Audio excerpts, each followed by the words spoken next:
तो भैया प्लीज बोलेंगे रिफ्रैक्शन होता क्या है रिफ्रैक्शन?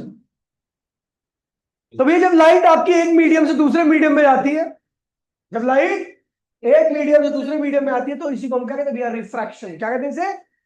देखिए कई बार लाइट का पाथ चेंज होता है, एक मीडियम से दूसरे मीडियम में जाने पे लाइट का पाथ चेंज होता है, और कई बार नहीं होता।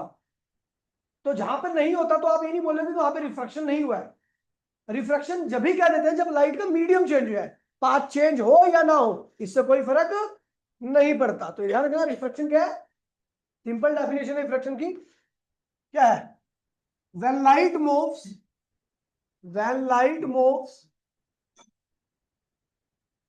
one medium to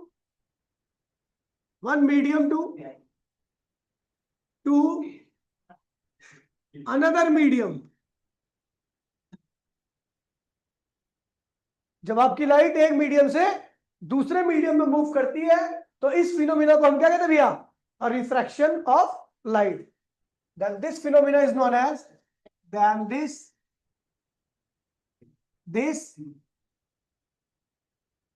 phenomena is known as a refraction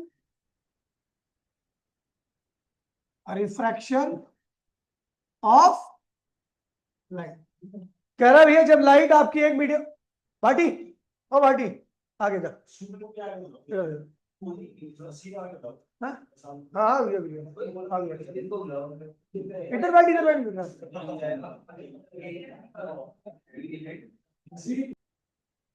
when light moves one medium to another medium, अपनी कॉपी दिखाई जो कल जिसमें कल पढ़ाया था मैंने।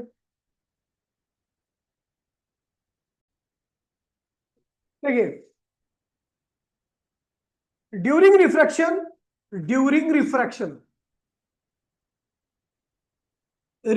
के दौरान ये तीन चीजें हो सकती हैं। पहला केस क्या होगा? ये है नॉर्मल, ये है तो मीडियम को, ये क्या है यहाँ का रिफ्रैक्टिव इंडेक्स μ1 है और यहाँ का क्या है μ2 है। लाइट आई और ऐसे ही निकल गई, कोई पाथ चेंज नहीं हुआ। यहाँ का एंगल ऑफ इंसिडेंस है, ये एंगल ऑफ रिफ्रैक्शन, या इसको एंगल ऑफ एमरजेंस भी कहते हैं। ठीक है, यहां पर आप देख रहे हो कि यहां पर एंगल आई इक्वल्स टू में क्या भैया? एंगल आर है। ठीक है, तो जब एंगल आई और एंगल आर सेम रहेंगे तो ध्यान रखना कि μ1 यानी यहां का रिफ्रैक्टिव इंडेक्स इस वाले केस के रिफ्रैक्टिव इंडेक्स क्या होगा भैया? मीडियम के बराबर होगा।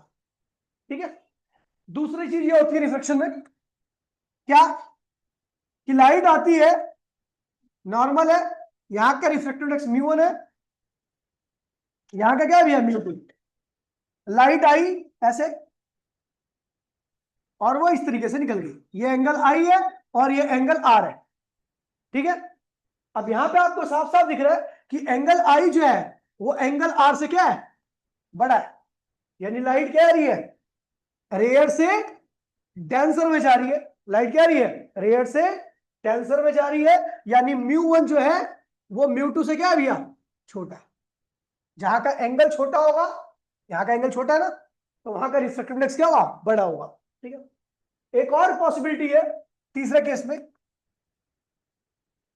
ये है आपका नॉर्मल, ये है आपका μ1 और ये है आपका μ2। ठीक है, लाइट आई ऐसे आई,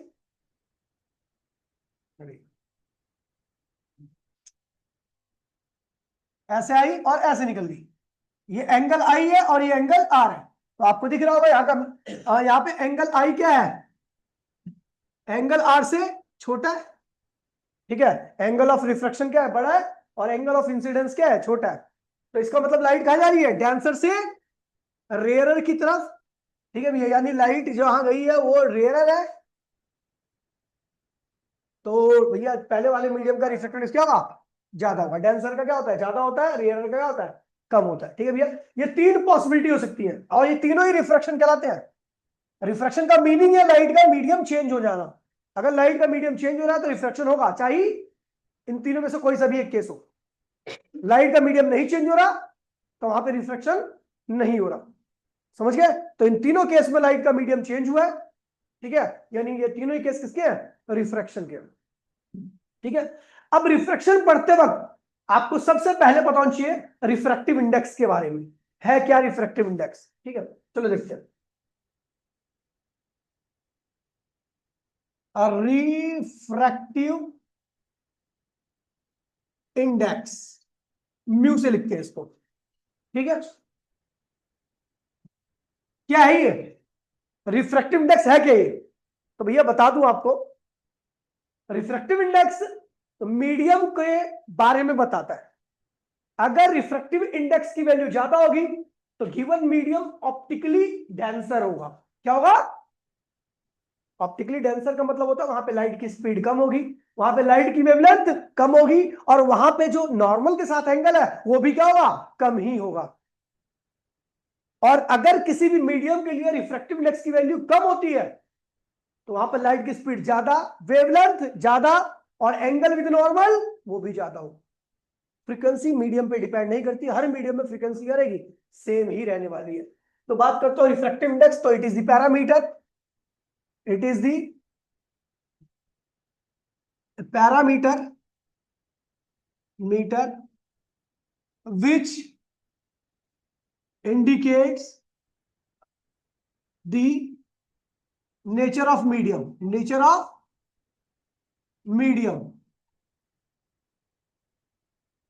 for large value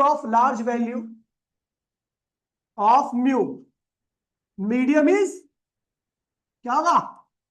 medium is optically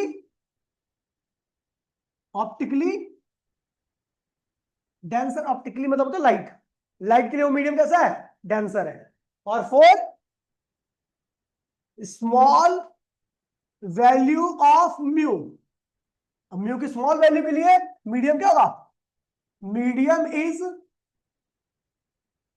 optically rarer. Medium कैसा होगा? ऑप्टिकली रियरर होगा। ठीक है भैया, अगर मैं बात करूं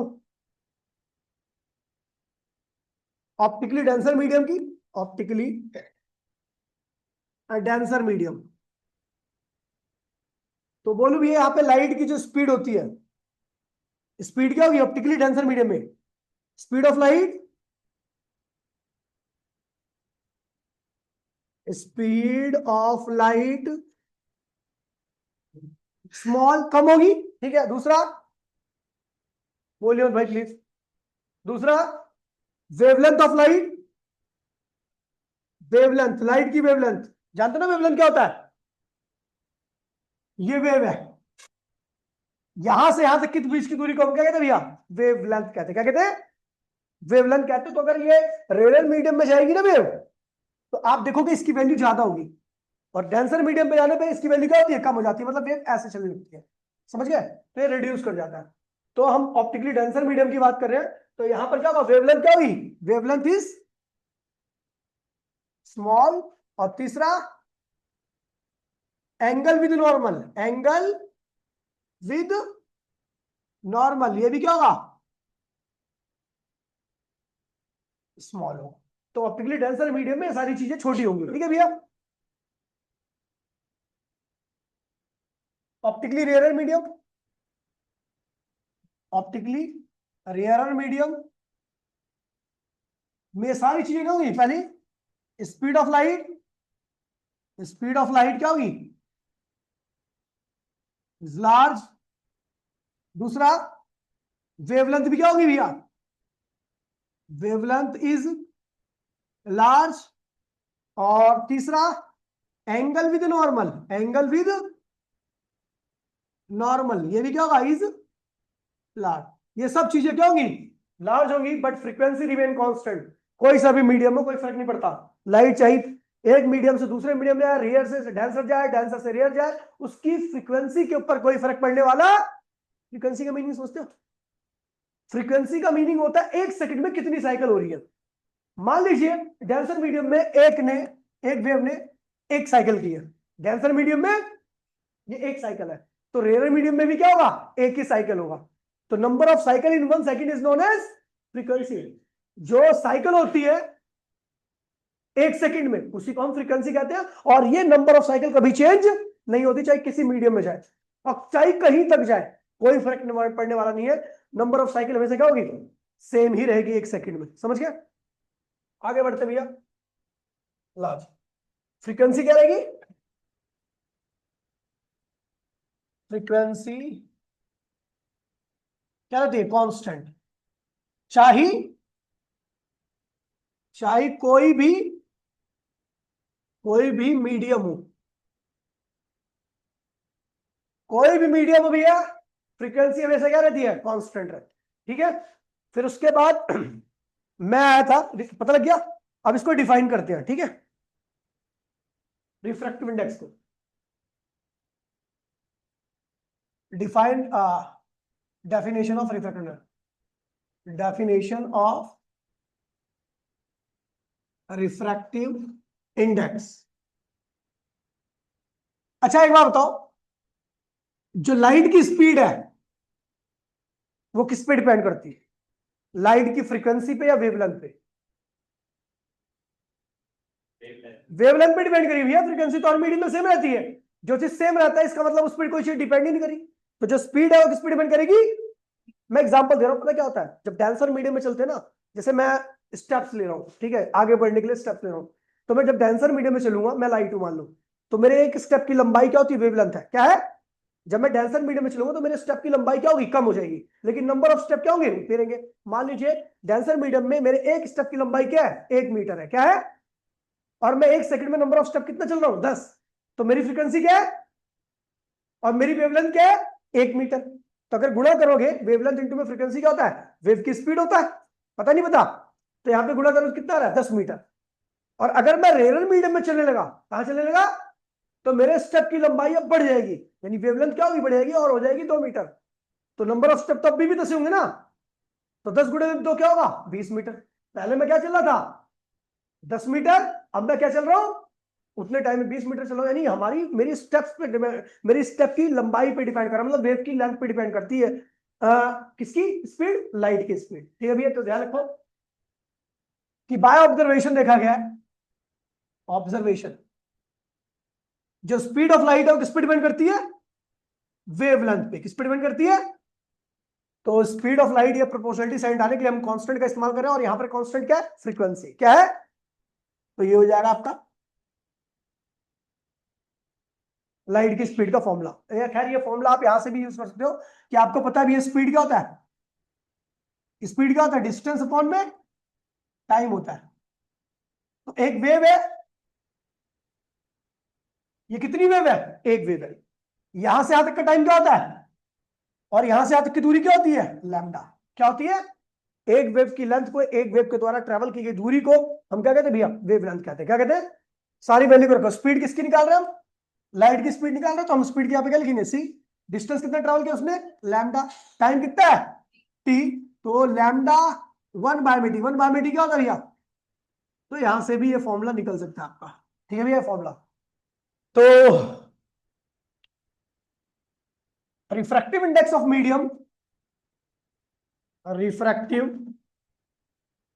index of medium, index of medium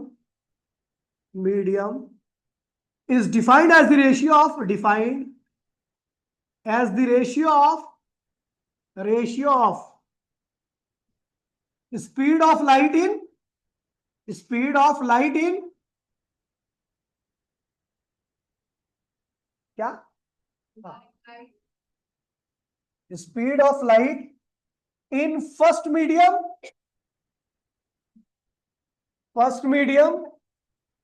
to the speed of light in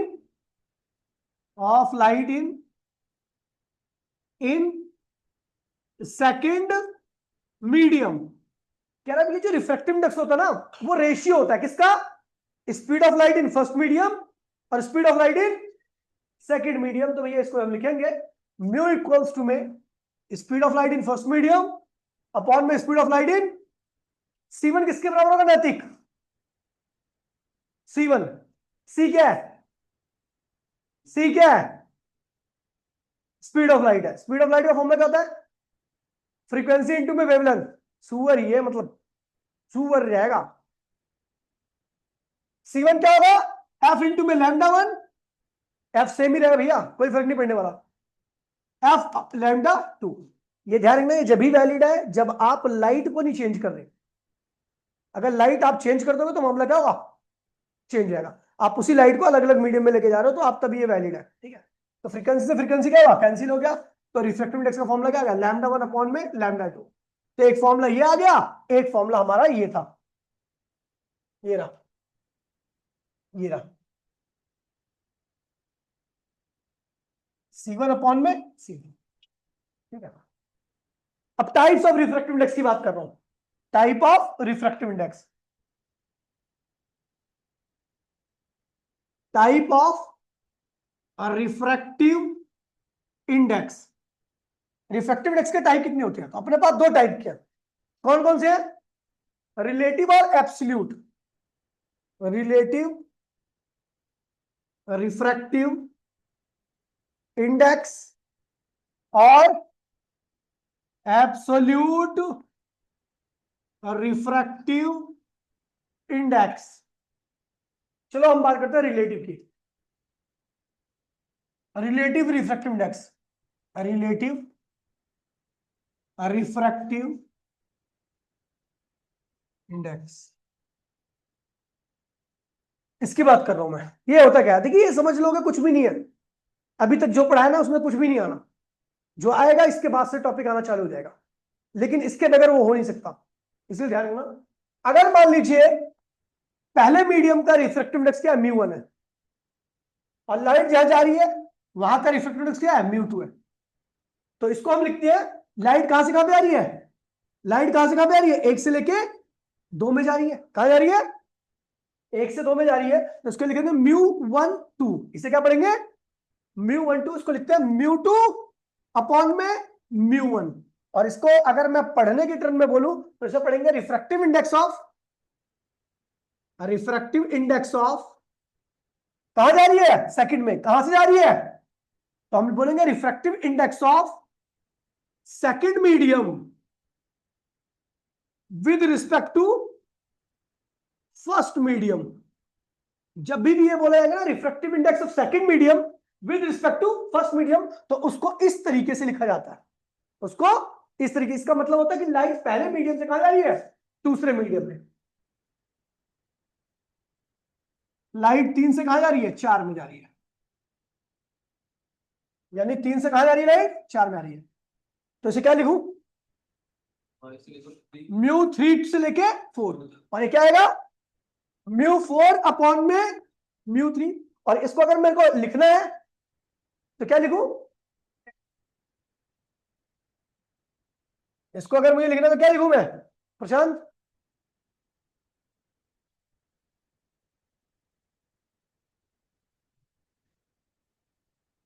O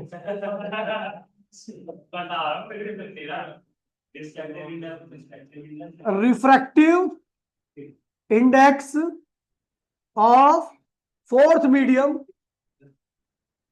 with respect to third medium, ठीक है भैया, मीडियम, इसे कहते हैं रिलेटिव, ठीक है। अब आता है एब्सोल्यूट, क्या आता है, एब्सोल्यूट, एब्सोल्यूट रिफ्रैक्टिव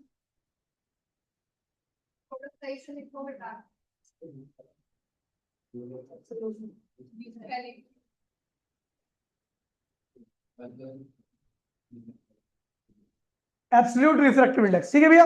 देखिए इसमें आपका पहला मीडियम हमेशा क्या रहेगा, वैक्यूम रहेगा, क्या रहेगा,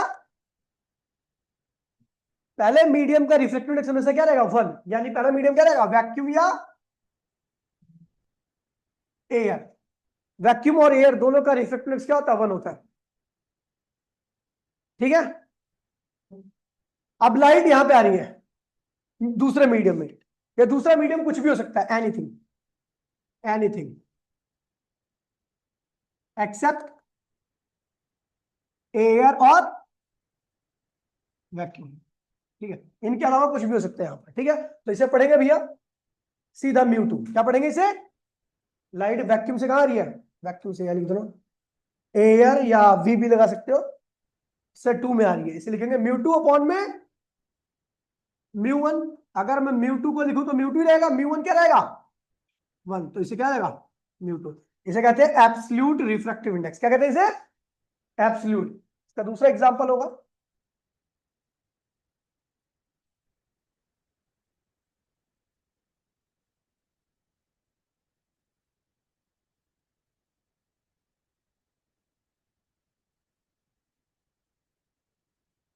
ठीक है भैया, कोई भी मीडियम हो सकता है, म्यू 4 कोई भी है, लेकिन पहला मीडियम क्या म्यू 3 क्या है? एयर है। ठीक है भैया, तो इसे क्या लिखेंगे? एयर से कहाँ आ रही है लाइट? 4 में आ रही है। इसे क्या है? म्यू 4 अपॉन में म्यू 1 म्यू 3, म्यू 3 की वैल्यू क्या है 1, तो ये म्यू 4 आएगा। इसे एब्सोल्यूट रिफ्रैक्टिव इंडेक्स कहते हैं। ठीक है, हाँ हाँ लिख देगा यार, कोई बात नहीं। नहीं मैं कह रहा हूँ एक्सेप्ट एयर।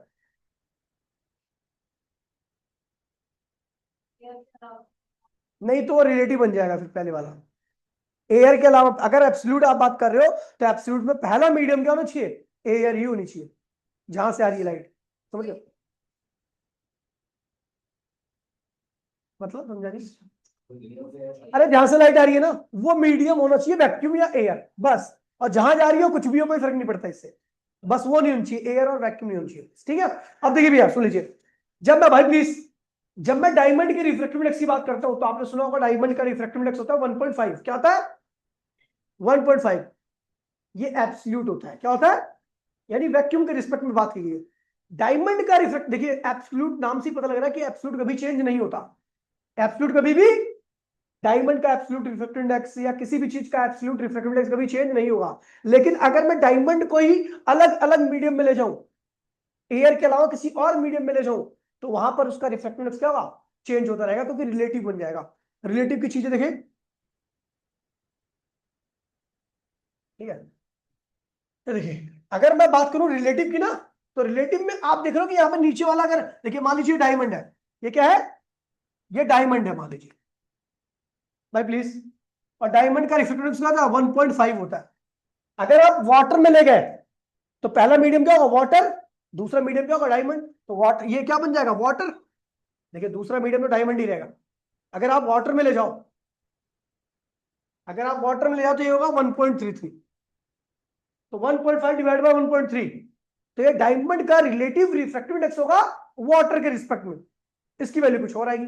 अगर आप डायमंड को टारपिन के तेल में ले जाओ, मिट्टी के तेल में ले आओ, तो मिट्टी के तेल का रिफ्रैक्टिव इंडेक्स होता है 1.37 होता है, 1.37। तो अब देखो वही डायमंड इसके रिस्पेक्ट में क्या होगा? अलग रिफ्रैक्टिव इंडेक्स देगा। तो जो रिलेटिव होता है ना, रिलेटिव रिफ्रैक्टिव इंडेक्स किसी भी मीडियम का, किसी भी मटेरियल का, वो हमेशा चेंज होता रहता है, लेकिन एब्सोल्यूट फिक्स रहेगा।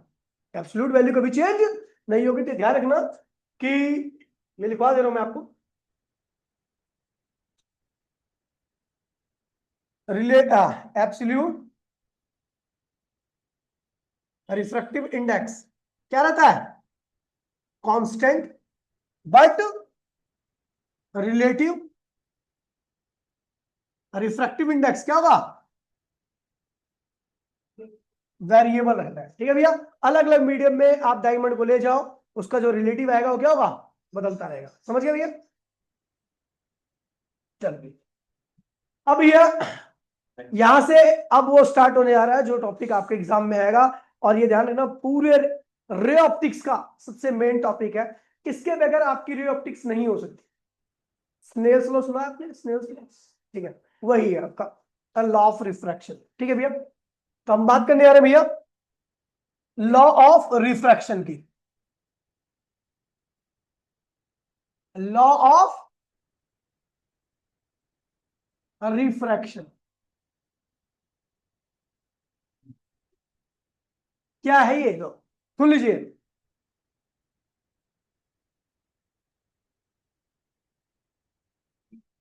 ये है नॉर्मल, ये है आपकी इंसिडेंट रे,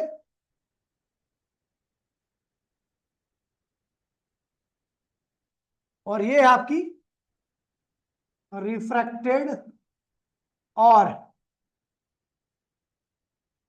एमरजेंट रे। दोनों को कुछ भी कह सकते हो आप। ठीक है, इसे एंगल आई लिखते हैं, और इसको एंगल आर भी लिखते हैं, और इसको एंगल ई भी लिख देते हैं, कोई दिक्कत नहीं है। ठीक है भैया, एमरजेंट से लाइट यहां से यहां पे आ रही है, यहां का रिफ्रैक्टिव इंडेक्स क्या है, μ1। μ1 लिखा है यहां पे, तो ये रिलेटिव होगा या एब्सोल्यूट होगा, ये एब्सोल्यूट होगा, क्योंकि केवल मैं μ1 की बात कर रहा हूं, मैं किसी के रिस्पेक्ट की बात नहीं कर रहा। जब रिस्पेक्ट में बात नहीं की जाएगी तो ये है एब्सोल्यूट, और जब रिस्पेक्ट में बात की जाएगी तो वो होगा रिलेटिव। समझ गया? μ2 क्या है, ये भी क्या है, एब्सोल्यूट है, ये भी क्या है। तो according to first law of refraction, क्या कहता है ये लो, ये कहता है कि अच्छा, एक आपको पता है कि अभी मैंने पीछे बताया था, जहां का म्यू ज्यादा होगा वहां पे लाइट की स्पीड कम हो जाएगी, वहां की वेवलेंथ कम हो जाएगी, और एंगल नॉर्मल के साथ जो बन रहा है वो भी क्या होगा, कम हो जाएगा। लेकिन जहां का म्यू ज्यादा होगा, सॉरी ज्यादा की बता रहा हूं ना, जहां का म्यू कम होगा वहां पे लाइट की स्पीड बढ़ जाएगी, वेवलेंथ बढ़ जाएगी, और नॉर्मल के साथ जो लाइट एंगल बना रही है, रे एंगल बना रही है, वो भी क्या होगा, यानी म्यू ज्यादा होने से एंगल कम हो जाता है, और म्यू कम होने से एंगल बढ़ जाता है। यही कहता है लॉ ऑफ रिफ्लेक्शन। ठीक है, according to first law of reflection, product of product of product of refractive index and angle with normal is always constant. क्या कहता है भैया फर्स्ट लॉ ऑफ रिफ्लेक्शन, कि रिफ्रैक्टिव इंडेक्स और नॉर्मल के साथ जो एंगल बन रहा है उसका प्रोडक्ट क्या आएगा भैया, हमेशा कांस्टेंट आएगा, यानी रिफ्रैक्टिव इंडेक्स और एंगल। ठीक है, यहां पे मैं लिख देता हूं ऐसा, ये यहां का रिफ्रैक्टिव इंडेक्स क्या है, म्यू, और यहां का जो एंगल है वो थीटा। ठीक है, तो कह रहा है कि ये जो म्यू है ना, म्यू और थीटा का जो प्रोडक्ट है, ठीक है, म्यू और थीटा का प्रोडक्ट चाहे किसी मीडियम में जाए, ये रे किसी भी मीडियम में आती रहे, रिफ्रैक्टिव इंडेक्स और थीटा का प्रोडक्ट हमेशा क्या आएगा, कांस्टेंट आएगा। इसको मैं और सरल तरीके से बताऊंगा, लेकिन अभी ध्यान रखो कि इसका मतलब यही होता है। अब यहां से आपको एक चीज पता लगने वाली है कि थीटा इक्वल्स में क्या हो गया, कांस्टेंट अपॉन में म्यू, तो थीटा इनवर्सली म्यू क्या हो गया, म्यू।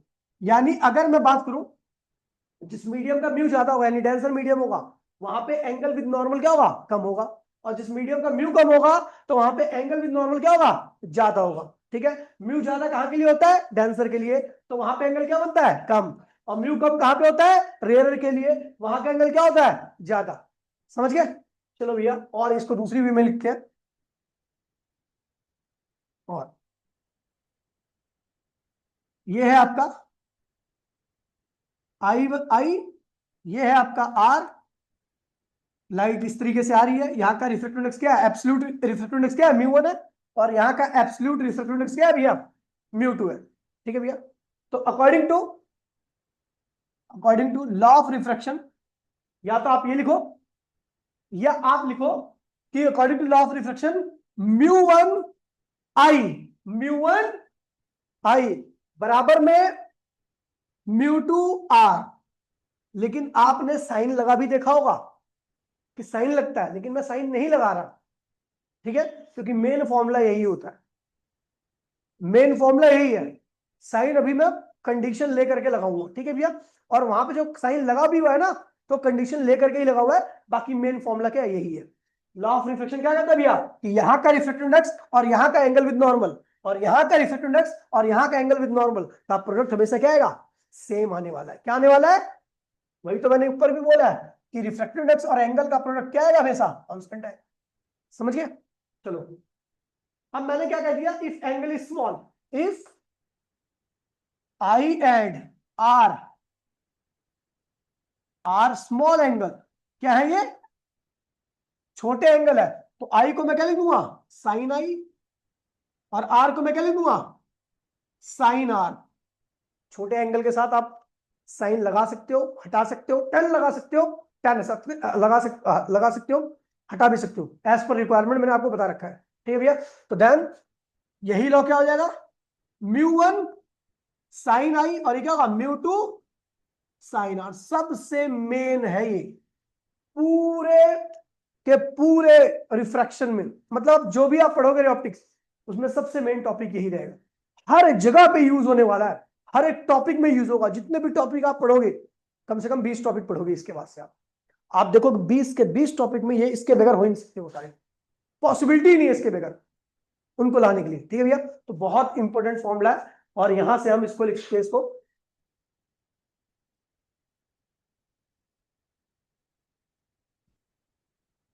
इसको लिख सकते हैं भैया, साइन आई अपॉन में साइन आर, और क्या कहेंगे म्यू टू अपॉन में, इसको क्या लिखूं मैं दिव्या, इसको क्या लिखूं? इसका मतलब क्या हुआ, mu two upon mu one. इसका मतलब लाइट म्यू वन से कहा जा रही है, म्यू टू में जा रही है। इसको लिख दो mu one two, refractive index of second medium with respect to, ये कौन सा है, रिलेटिव या एब्सोल्यूट? ये रिलेटिव, समझ गया? चलो भैया, तो ये हो गया law of reflection, first law of reflection. Second law क्या कहता है? सेकंड लॉ क्या कहता है? Incident ray refracted ray and normal all lies in the same plane, एक ही प्लेन पे लाई करेंगे। मतलब समझे? जैसे मान लीजिए ये इंसिडेंट रे इस बोर्ड पर है, तो ये रिफ्रैक्टेड रे और नॉर्मल भी क्या होगा, इसी बोर्ड पे ही होगा। कोई सा बोर्ड के बाहर या बोर्ड के अंदर नहीं जा रहा होगा, सब इसी बोर्ड पे होगा, क्योंकि बोर्ड एक प्लेन है। ठीक है, तो सारी रे एक ही डायरेक्शन में, एक ही प्लेन पे होती है। ठीक है, तो ये हो गया आपका लॉ ऑफ रिफ्रैक्शन। ठीक है भैया, अब पढ़ने जा रहे हैं इससे रिलेटेड टॉपिक्स। ठीक है भैया, कोई दिक्कत तो नहीं है? एक बार इधर आप रिवाइज कर लो फटाफट, बात मत करना, क्योंकि question please, question number first. ठीक है, इस साल ये आता है कि नंबर का नहीं, ये फाइनल में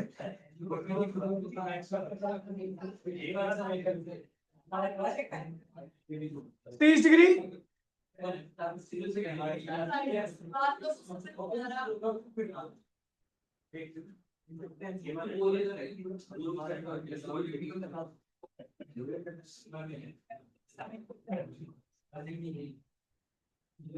आपको आर निकालना है, ये पहला क्वेश्चन है।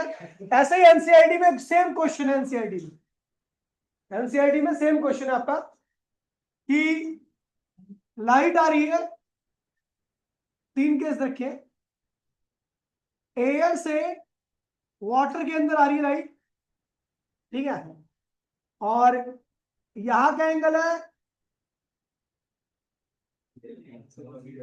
30 डिग्री, ये एंगल 45 है, 45 मैं लिख देता हूं, ये एंगल है 30 डिग्री का। ठीक है, फिर दूसरे केस में लाइट एयर से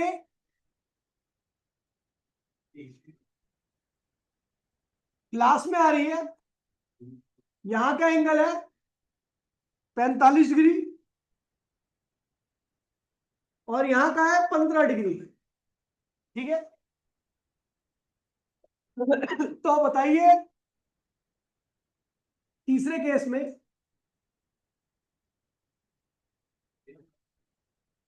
लाइट अगर वाटर से ग्लास में आए,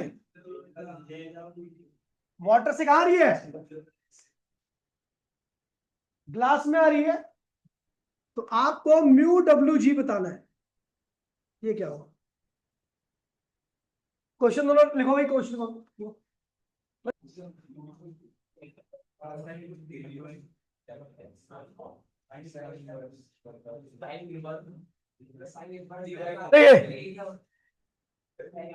इसका सोल्यूशन देखिए, इधर देखिए, स्नेस लो लगाना है आपको। ठीक है, क्या कहते हैं स्नेस लो? कहता है भैया mu one sine I equals to में mu two sine r. Mu one कितना है भैया, 2, साइन आई कितना है भैया 30, म्यू टू अपने को 3 दे रखा है, और साइन आर अपने को निकालना है। ठीक है, तो 2 sin 30 1/2 होता है, और ये क्या हुआ 3 हो गया साइन आर।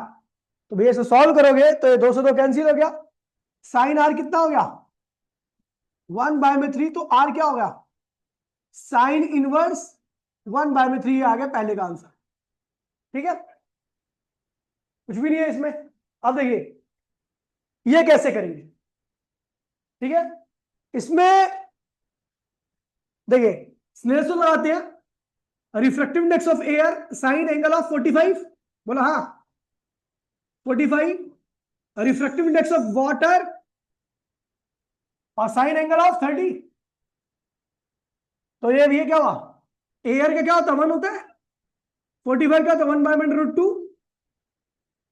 और वाटर अपने को नहीं पता, साइन 30 का होता है 1/2। अगर आप इसको देखो तो क्या हुआ, √2 बचा कट के, ठीक है। तो ये क्या होगा, म्यू वाटर कितना आएगा, √2। ये वाटर का रिफ्रैक्टिव इंडेक्स आ गया। एब्सोल्यूट है रिलेटिव है, एब्सोल्यूट है, क्या ये एब्सोल्यूट है। चलो अब इसका देखते हैं, यहां पे लगाओ स्नेल्स लॉ, इससे बाद में एयर साइन 45, ग्लास साइन 15, ठीक है। तो एयर एयर क्या होता है 1, साइन 45 का 1/√2, और म्यू ग्लास अपने को नहीं पता, लेकिन साइन को हम कह लीजिए 45 माइनस 30, साइन 15 का लीजिए 45 माइनस 30, साइन ए माइनस बी का फॉर्मूला लगाना है। आप पूरा सॉल्व करोगे तो बताओ कितनी वैल्यू आती है मेरी, साइन 15 की वैल्यू सीधा बता दो मेरे को, कैलकुलेटर में डाल के बता देना सीधा। बैक साइन 15 की वैल्यू फोन है किसी के पास, साइन 15 की वैल्यू सीधा बता दो मेरे को।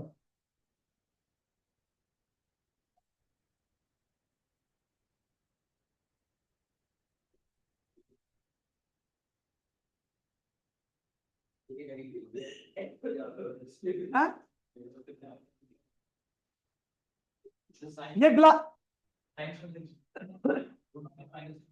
हाँ? ये छोड़ दो ओए, ठीक है। ये आ गया, हमें वाटर का पता लग गया, हमें ग्लास का पता लग गया, हमें निकालना क्या था, क्या निकालना है, वाटर से ग्लास में आ रही है, वाटर से ग्लास में आ रही है, यानी म्यू जी अपॉन में म्यू डब्ल्यू। म्यू जी की वैल्यू कितनी रखे बेटा, ये रही साइन 15 डिग्री अपॉन में म्यू डब्ल्यू की वैल्यू रखी √2, आएगा mu W G equals to में 2 साइन 15 डिग्री। ये आंसर आपका, ठीक है भैया, ठीक है। ये आंसर है आपका। देखिए अगली क्लास में, मतलब कल की क्लास में जो क्लास होगी उसमें रिफ्रैक्टिव इंडेक्स से रिलेटेड कम से कम 4 या 5 टॉपिक करा दूंगा, 5 टॉपिक करा दूंगा, मतलब आधा रिफ्रैक्टिव इंडेक्स खत्म हो जाएगा। तो कोई कल मिस नहीं करेगा, ठीक है भैया। कल की क्लास में आज के लिए इतना ही, टाटा बाय बाय, जय हिंद जय भारत।